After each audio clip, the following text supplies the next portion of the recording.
So this is a Ward's Airline twin speakers.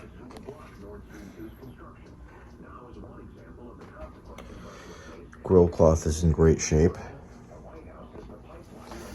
Has a power volume control, a tone control, and a tuning, and you can see the dial does move. It is AM only. It has these civil defense marks. The idea was you could tune to those to hear information about any possible war. This was during the Cold War, so approximately mid-50s until about 1963, 64.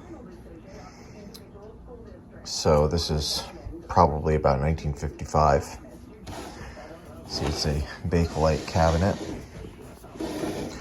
Actually a nice cabinet. That and the speaker cloth were the reason I decided to buy it. Airline radio, see. It does not have a model number on it.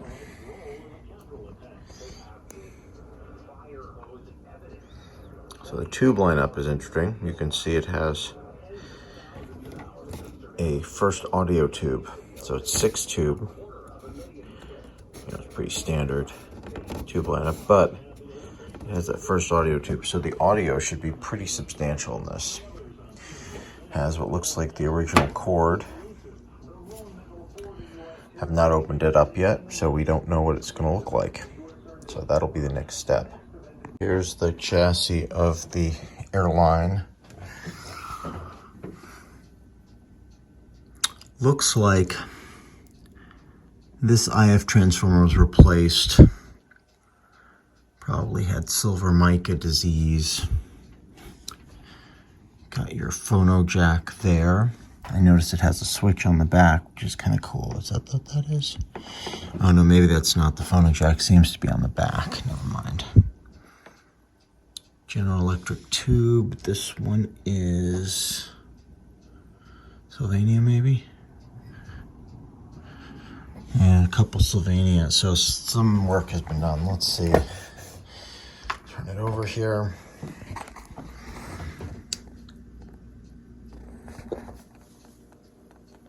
Looks original. Yeah. Yeah, pretty much original. Interesting how they have that bar in the middle for ground. I kind of like that. It's not chassis ground. It's B-, I believe.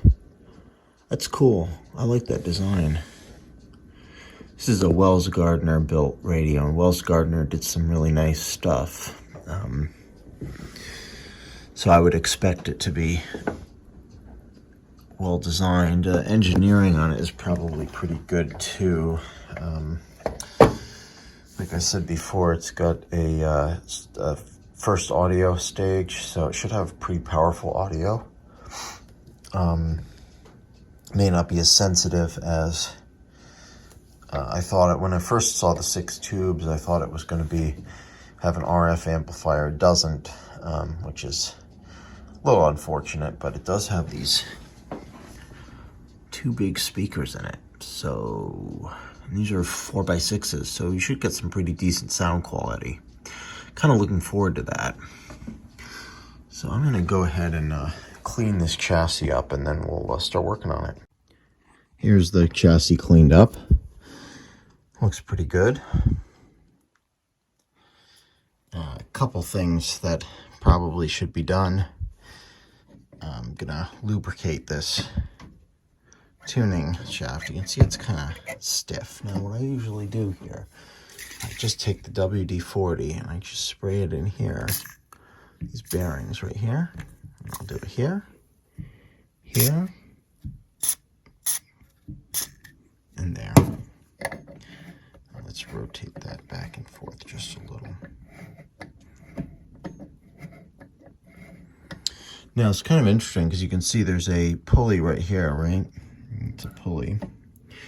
And then over here, it's not a pulley. It's just a little piece of metal that goes around. I don't want to get any oil or grease on that. I'm going to add a little bit of oil right to this, the end of this pulley right here. Just a little bit.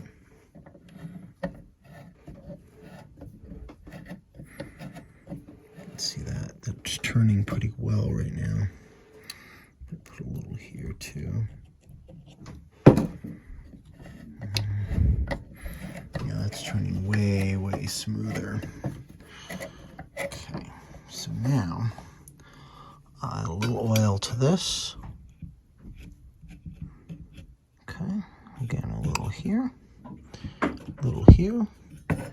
and a little in there. Perfect. So now we should have a much smoother turning. Yeah. Okay. Now the other thing I always do is I always add a little oil to this. Now you don't have to go crazy with it, just a little. Just so when it slides across, it's smooth. That will make a difference, believe it or not.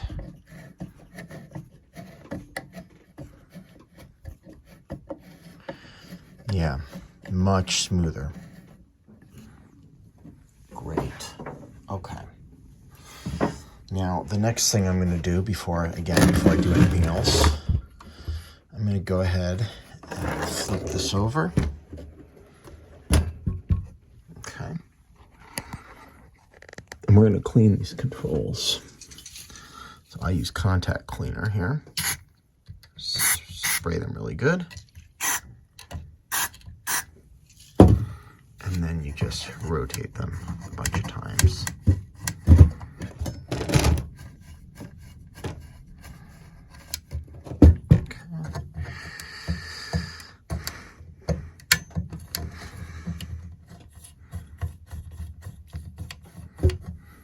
Do a little more in here. Try to dry up. And then the one last thing is we're going to put a little oil on this tuning mechanism here. Sometimes it helps to spray it out.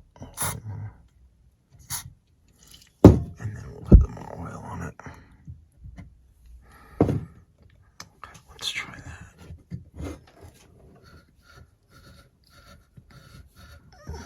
Okay. I was able to find the schematic for this. Found the model number. It is a Wells Gardner, or Airline Wells Gardner 1637A. So pretty standard, late AA5. You've got your switch here, pilot lamp, the filaments. Obviously, here's the filament string.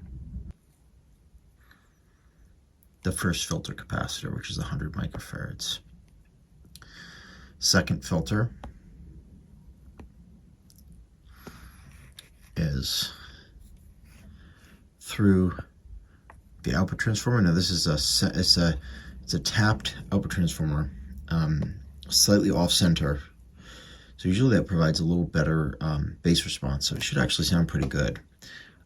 You've got a 1000 ohm 1 watt resistor between the filter caps, and it's basically your pi filter. And then from there you have B plus going up to the grid of the output tube, 90 volts, and then you have it going to the IFs. You got it going here, and then to, looks like M3. I don't know what M3 is. Good question.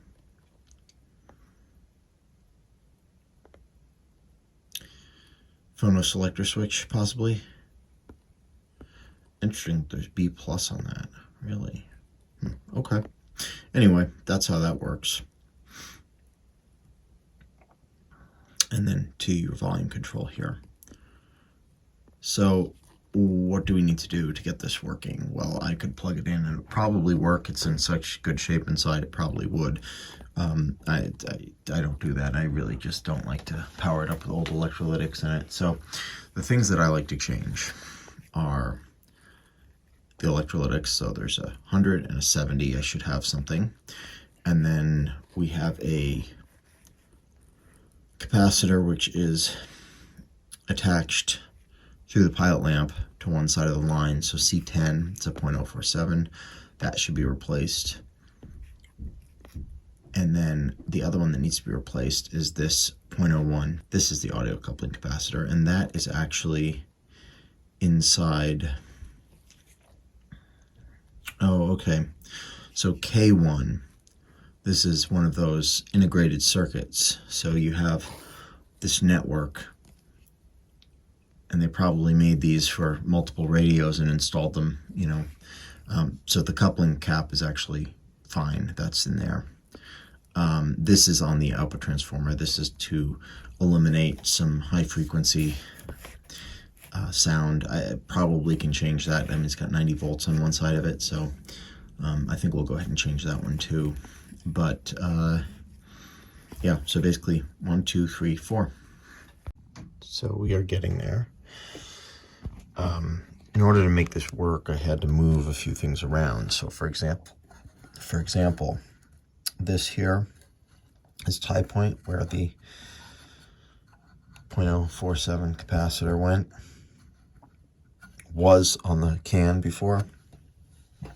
Now it's no longer there. I put this capacitor here, tied the positive here, negative is going to go here. I haven't soldered it yet. The other thing that I did, which everyone's going to hate me for, is I have this nice air connection right here. Now, I mean, this is not, it's not going to go anywhere. It's stable. It's fine.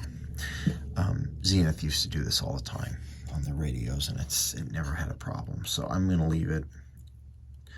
You know, it would take a lot to get that to touch anything, and if it touches anything, it's probably going to touch this, which, you know, is whatever. Shouldn't, but just in case. I'm going to mount the other filter capacitor right over from here to this tie point here. Now, in order to do that, you know, again, it's back to this old thing of like, you know, do I want to change all these caps? Well, I do eventually, but in order to get this electrolytic on this point, you know, it makes no sense not to change those. I mean, do I put it on only to take it off and put it, you know, I'm not doing that. So, yeah. Okay, so I changed a few parts. Changed this electrolytic here. Put this electrolytic in here. This is, contrary to what you may think, it's not flopping. It's actually in there pretty well. This is in there pretty well, even though it's hanging out. That's okay. Change this capacitor. That's the 0.047. This one here goes to this tap on the volume control. I believe that's for tone. This is supposed to be a 0.082. This is this capacitor. It's C11. Now I don't know how this is going to work. Typically you're supposed to have a I may change this, thinking about it. You're really supposed to have a safety cap in this position. I just didn't have any at the moment, but it should not be 0.082. It's a little high in terms of the value. It really should be lower to allow less potential from B- to chassis. I put a 0.02 in it. I'm going to try it like that. If it works, I might try a 0.01. So that involves taking this out and, you know, whatever. Okay. So then I want to make sure that I change C9. So C9 should be actually this one.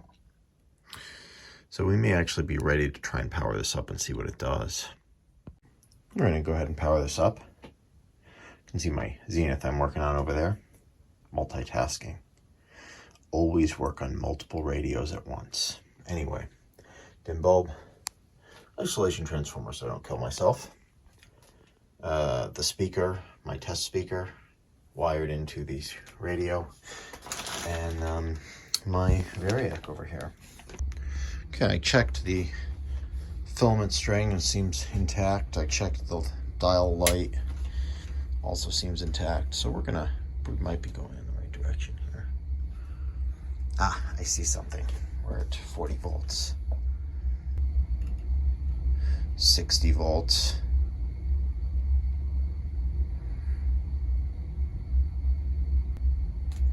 See, the light bulb is on in there. That's good.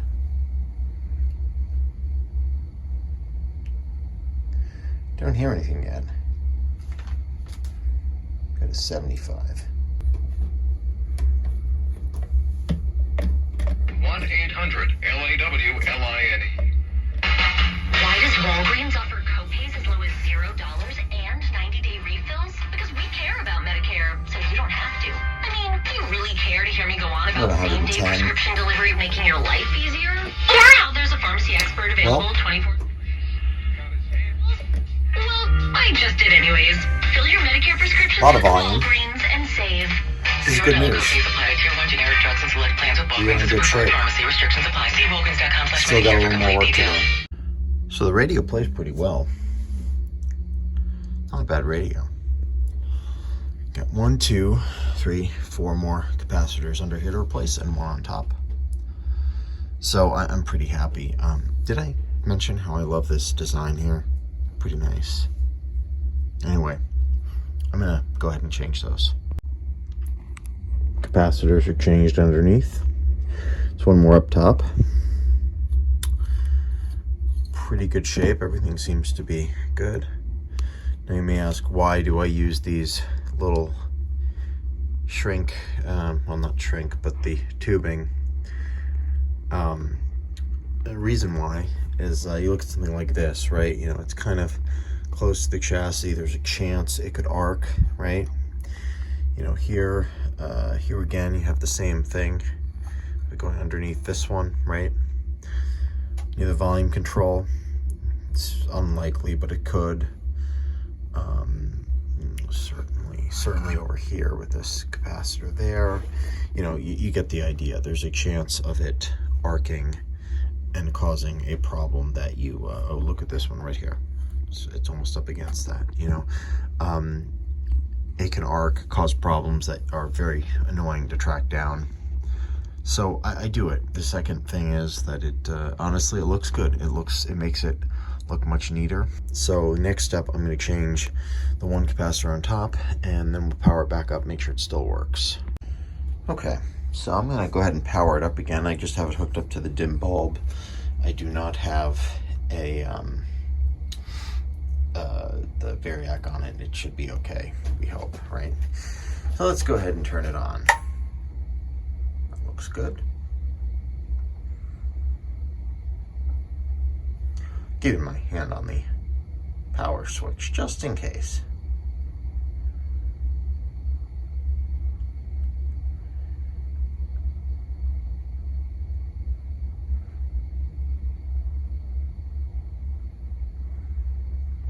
Sometimes these take a little while to warm up.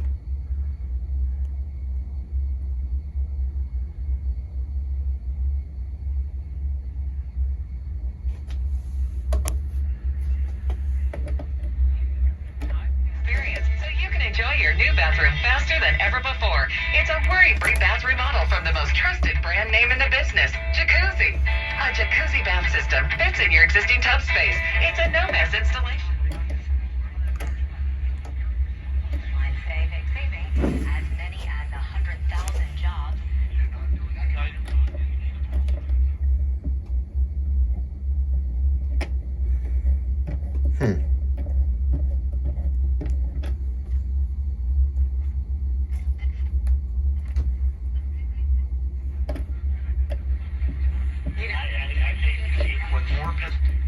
Inovalon. Beta has a story to tell.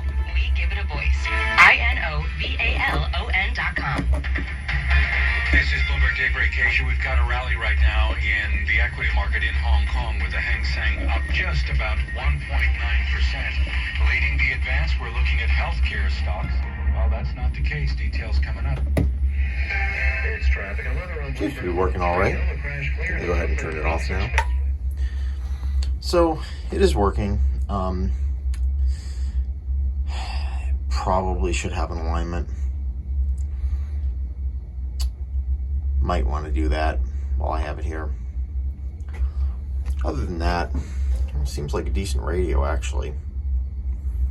Pretty decent performance for in terms of sound quality. I think it'll be awesome in the case with the twin speakers. Polished this cabinet up pretty well. It's about as shiny as it's going to get.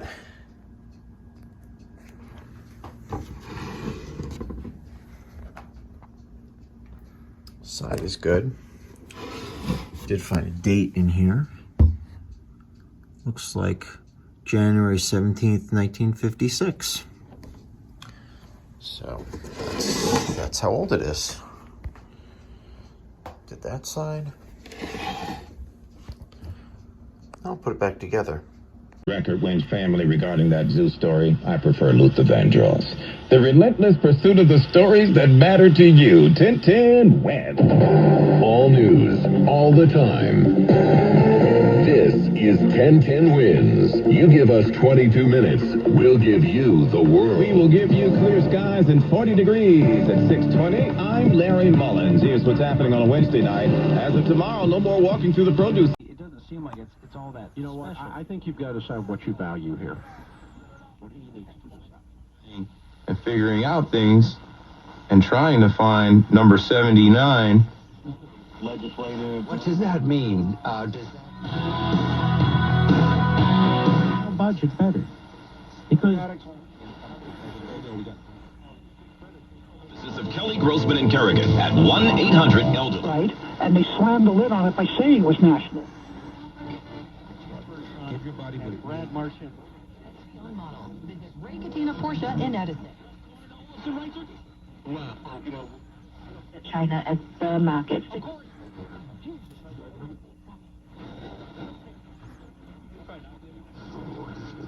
Blessed art thou amongst women.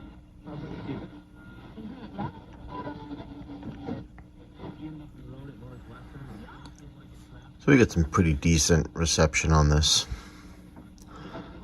It is at night.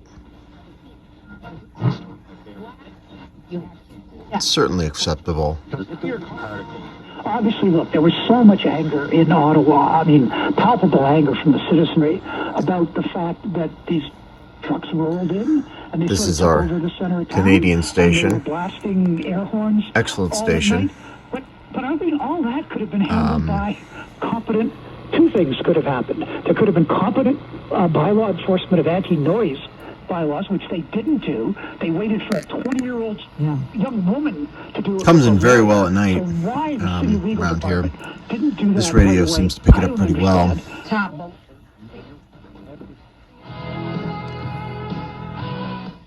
Look to the people of Bahrain. Does this look? Unfortunately, I can't leave the music on very long, but sounds very nice. Or is this a fresh story that Came out really nice. are capable of annexing Bahrain? Now, I don't know what I'm going to do with it, but it's a relatively old story. I have been enjoying listening to it past couple days, and it's been a good radio. So I think this was a successful project. Islands that belong to